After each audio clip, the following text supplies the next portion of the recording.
I am Priyan Patrin Spilado, a Level 1 nursing student of the University of the Visayas. And in this video, I will be performing my return demonstration for vital signs taking procedure, which includes body temperature, pulse rate, the radial pulse and the apical pulse, respiratory rate, and blood pressure reading. Vital signs is defined as the clinical measurements that indicate the state of a patient's essential body functions. The first vital sign is body temperature. Body temperature is the measurement of the body's capability to lose and produce heat. The next vital sign is pulse rate. Pulse rate is the measurement of the heart rate or the number of times the heart beats per minute. The 9 pulse rates are temporal, carotid, apical, brachial, radial, femoral, popliteal, posterior tibial, and dorsalis pedis. Now the third vital sign is respiration. Respiration is defined as the act of breathing. And the fourth vital sign is blood pressure. Blood pressure is the measure of the pressure exerted by the blood as it flows through the arteries. Now the purpose and significance of taking these vital signs are 1. To determine whether the core body temperature is within the normal range. 2. To determine the adequacy of peripheral circulation or presence of pulse deficit. 3. To monitor clients at risk for respiratory alterations. And 4. To determine the client's hemodynamic status. Now, before we begin with our procedure, we always have to prepare the equipment that we need for vital signs taking. First is a digital auxiliary thermometer, cotton balls, rubbing alcohol, tissue, a jot-down notebook, and a ball pen for recording the findings, a watch with a second hand, a BP apparatus that includes a stethoscope, and a sphygmomanometer. Now I will begin with the vital signs taking procedure. The first step is to assemble equipment. This is to save time and effort and to perform systematically. Efficiency and organization facilitate accurate skill performance. Next is to introduce self and verify client's identity.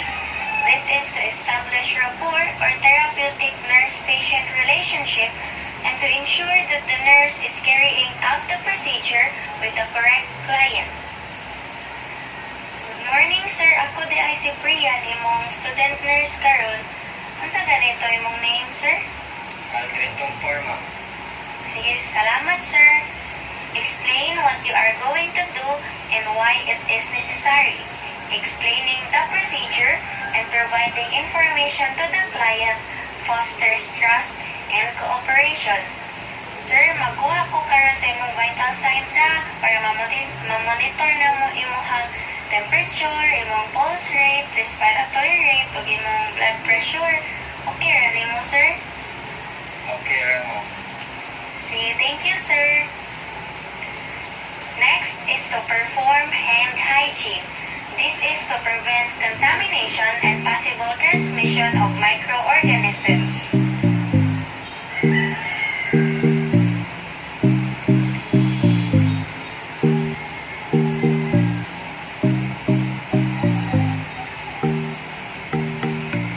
Next is to provide client privacy. Providing privacy is the client's basic right. By respecting this, the nurse can foster client's comfort and participation in the procedure. Now we place the client in the appropriate position. This is to make sure that the client is in a comfortable state and to obtain accurate temperature reading.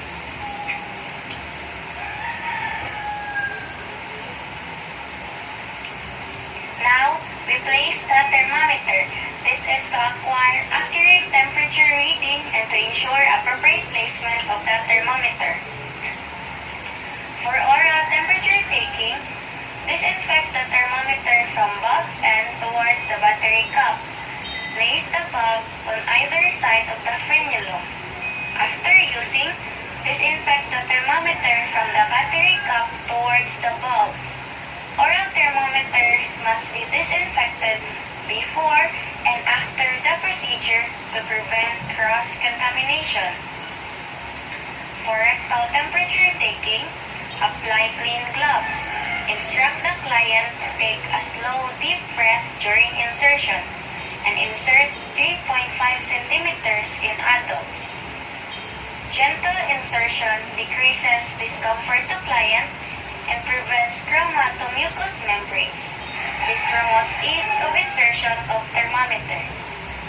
And for tympanic temperature taking, pull the pinna slightly upward and backward for adult, and pull the pinna slightly downward and backward for children. Point the probe slightly anteriorly toward the eardrum.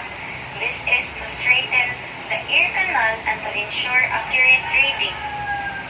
And for the axillary temperature taking, which I will be performing now, is we have to pat the axilla dry if very moist before placing the thermometer. This is because moisture can alter the temperature reading.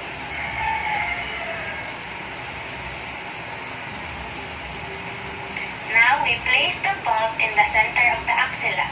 This is to maintain proper position of bulb against blood vessels in axilla and to attain accurate reading.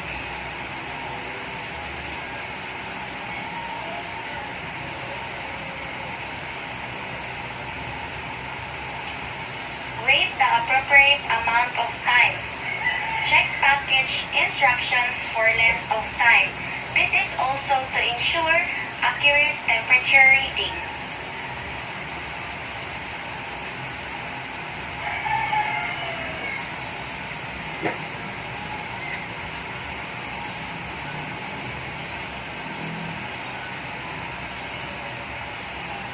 Now, we remove the thermometer and discard the cover or wipe with a tissue if necessary.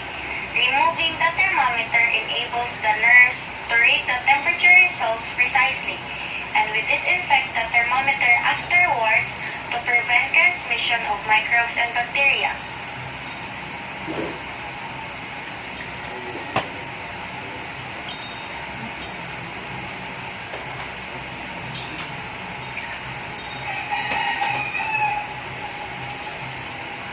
Now we document the temperature in the client record.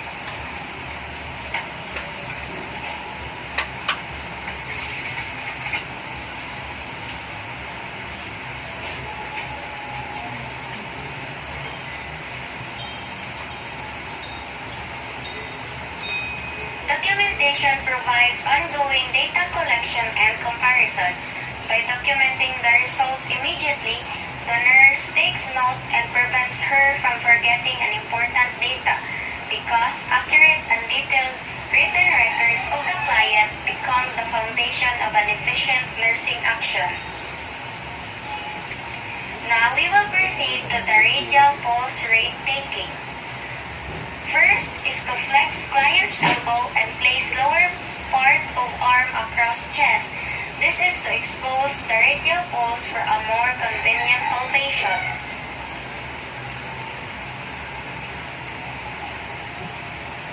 Support the client's wrist by grasping outer aspect with thumb. This is to assist the client in a more comfortable arm position when the radial pulse is assessed. Now, place your index and middle finger on inner aspect of client's wrist over the radial artery and apply light but firm pressure until pulse is palpated. This is because the fingertips are sensitive and can feel the pulse better. We do not use our thumb because it has a strong pulse of its own that could be mistaken for the client's pulse. Meanwhile, light but firm pressure is applied because too much pressure obliterates the pulse, whereas the pulse is imperceptible with too little pressure. Identify pulse rhythm and pulse volume. This is because the pulse rhythm and volume will influence our manner of counting the pulse rate appropriately and accurately.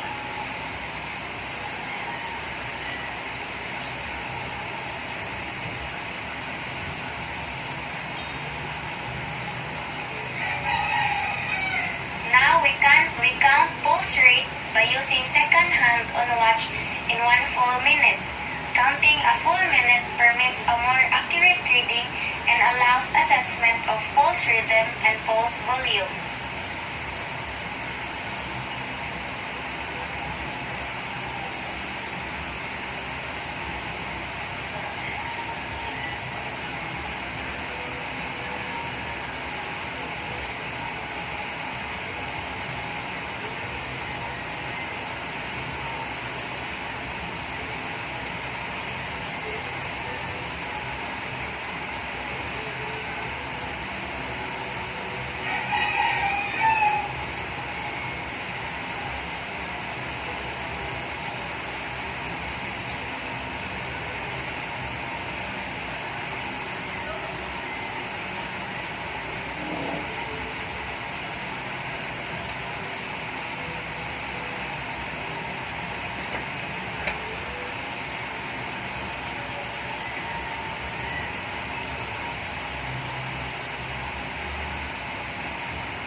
Now we document the pulse rate in the client record.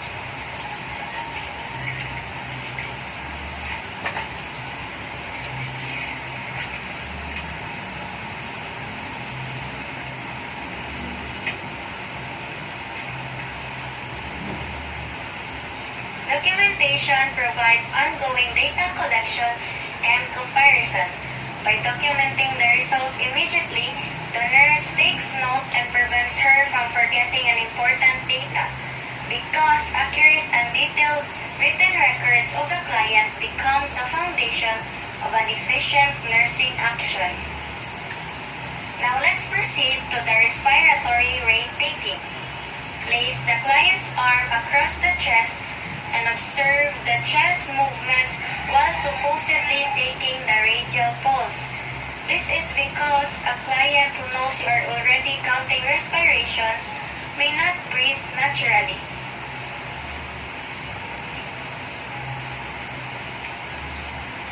Start counting with first inspiration while looking at the second hand of a watch. This is because one full cycle of respiration consists of an inspiration and an expiration.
Upon counting, we observe character of respirations such as depth of respirations by degree of chest wall movements, rhythm of cycle, and the sound they produce and the effort they require.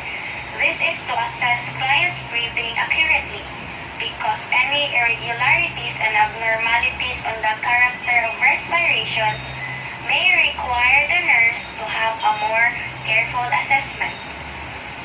Now we record rate and character of respirations.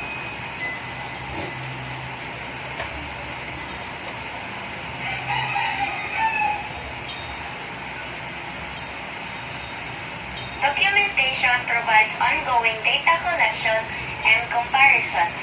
By recording the findings immediately, the nurse takes note and prevents her from forgetting an important data. Because accurate and detailed written records of the client become the foundation of an efficient nursing action.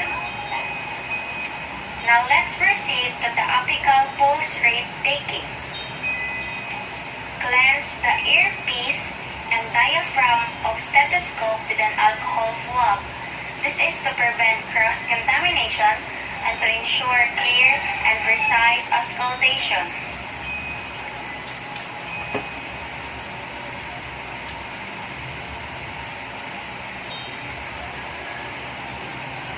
Raise the client's gown to expose sternum and left side of heart. This provides convenient exposure of the apical pulse for palpation without any restriction to attain accurate reading.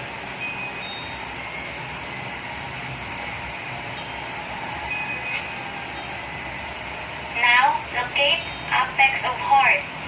Place stethoscope at the 5th intercostal space in order to hear PMI. This is to make heartbeat clear and audible and to attain accurate apical pulse rate reading.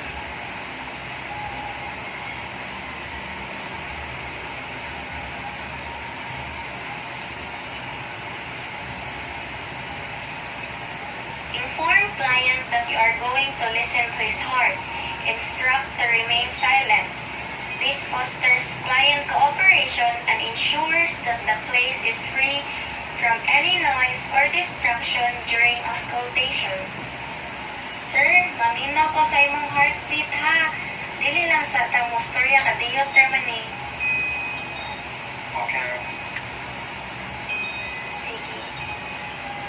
With dominant hand, put earpiece of the stethoscope in your ears and grasp diaphragm of the stethoscope in palm of your hand for 5 to 10 seconds. This is to warm the diaphragm of the stethoscope. The metal of the stethoscope is usually cold and can startle the client when placed immediately on the chest.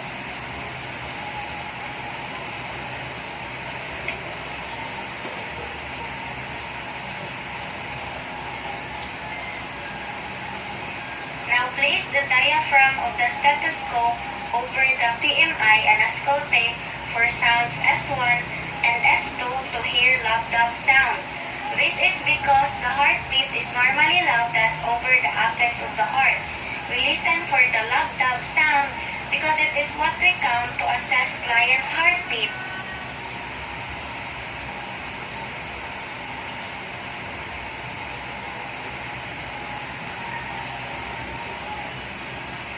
Upon listening, we note the regularity of rhythm.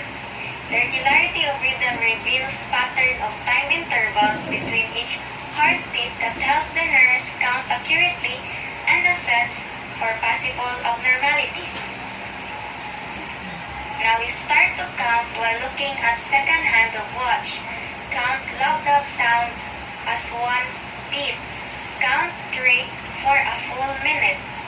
A full minute count provides a more accurate assessment, especially if the heartbeat has an irregular rhythm, and each loud tap is counted as 1 heartbeat because the 2 heart sounds are produced by closure of the heart valves.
Share your finding with client because it is the client's right to be informed with the findings. This fosters trust and cooperation in the implementation of nursing intervention. 67 beats per minute imong pulse rate, sir.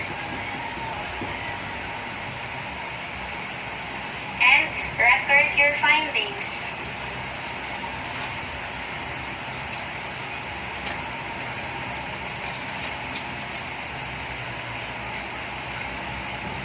Documentation provides ongoing data collection and comparison. By recording the findings immediately, the nurse takes note and prevents her from forgetting an important data, because accurate and detailed written records of the client become the foundation of an efficient nursing action.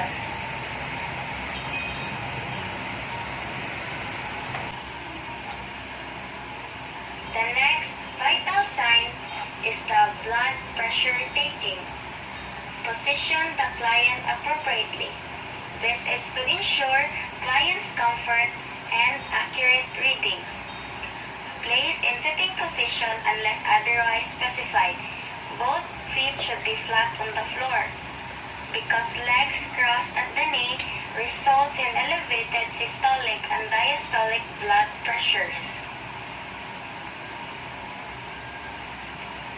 Slightly flex the elbow with the palm of the hand facing up and the forearm supported at heart level.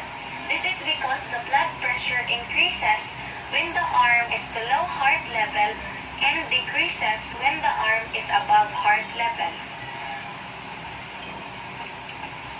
Exposure of the arm. Exposure of the upper arm facilitates better access of the brachial artery.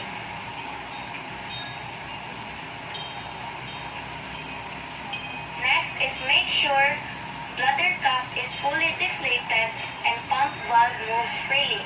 This is to ensure accurate and precise reading.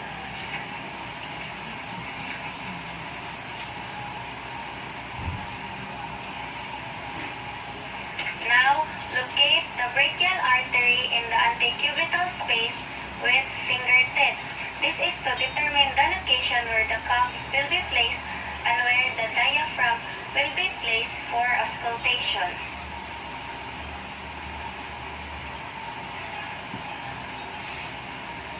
Place the lower border of the cuff approximately 2.5 centimeters or 1 inch above the anticubicle space.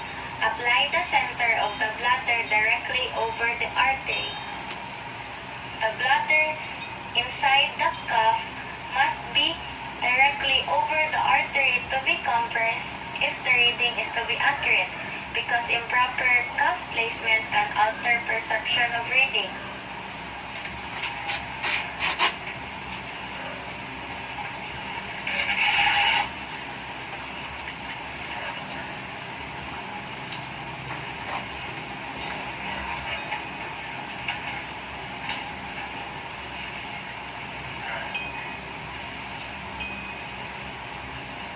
Now palpate brachial artery, turn valve clockwise to close and compress valve to inflate cuff to 30 mm of mercury above point where palpated pulse disappears.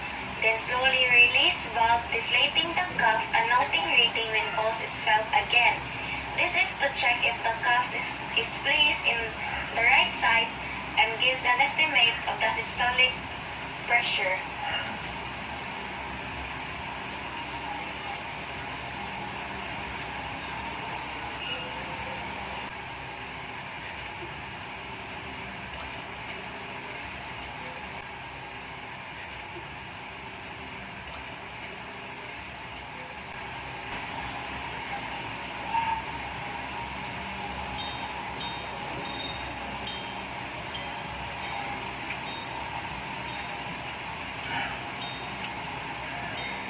Now, cleanse the earpieces with antiseptic wipe and insert the ear attachments of the stethoscope. Tilt slightly forward, ensuring diaphragm hangs freely.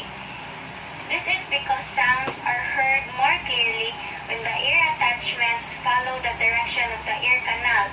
If the stethoscope tubing rubs against an object, the noise can block the sounds of the blood within the artery.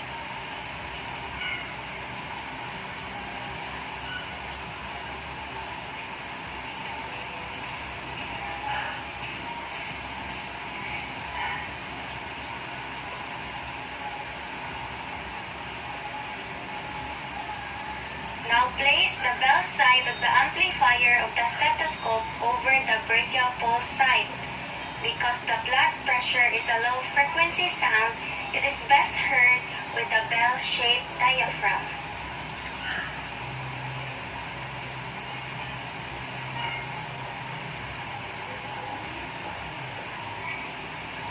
With dominant hand, turn valve clockwise to close.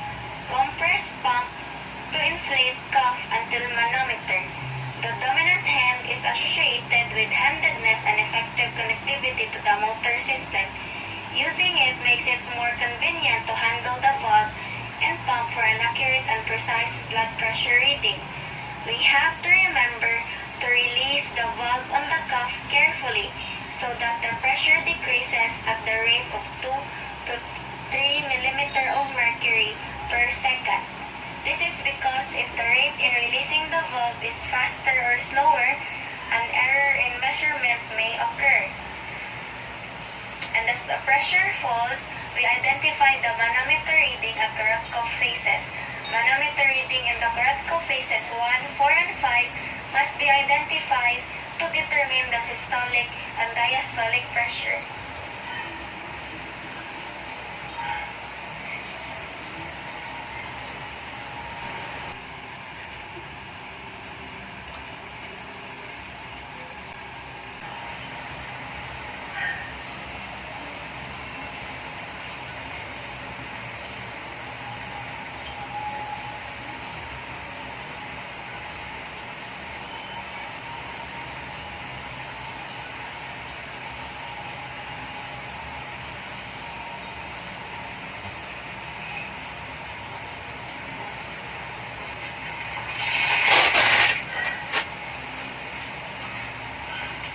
Deflate the cup rapidly and completely.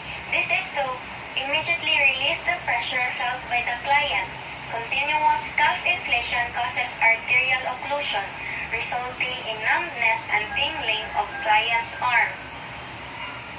Remove cuff or wait 2 minutes before taking a second reading. This permits enough time for the blood trapped in the veins to be released.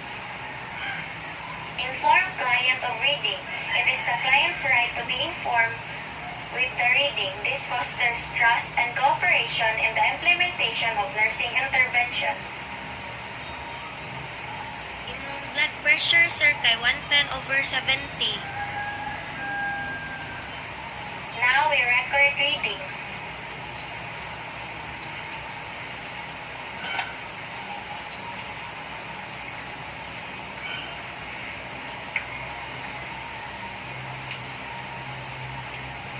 Documentation provides ongoing data collection and comparison. By recording the reading immediately, the nurse takes note and prevents her from forgetting an important data, because accurate and detailed written records of the client become the foundation of an efficient nursing action. Now, the last step is to wash hands. This is to prevent contamination and possible transmission of microorganisms.